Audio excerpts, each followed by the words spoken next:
Aujourd'hui, il y a une véritable bagarre, une bataille entre les marchés et la Grèce. Et la Grèce n'a pas intérêt à la perdre, parce que si elle perd cette bataille, après, les prochaines victimes, c'est les autres pays européens. Aujourd'hui, je pense que les marchés testent non seulement la capacité de la Grèce à réagir à ces attaques, mais aussi la capacité de l'euro à résister.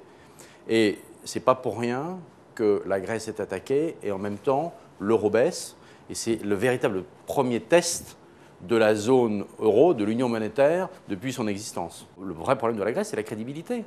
C'est le fait que les chiffres aient été systématiquement trafiqués, c'est le fait que les mesures annoncées n'aient jamais été mises en place, c'est le fait qu'il est bien connu que les Grecs ont un déficit aussi de compétitivité beaucoup plus fort que les autres pays. On peut s'attendre à des déclarations favorables des dirigeants de l'Union européenne en faveur de la Grèce parce qu'ils n'ont pas le choix. En même temps, ils n'ont pas le choix non plus de maintenir la pression pour que la Grèce continue effectivement cette politique de rigueur extrêmement sévère et également que les mesures annoncées soient mises en place, soient suivies, soient contrôlées pour éviter le vrai problème de la Grèce qui est l'évasion fiscale.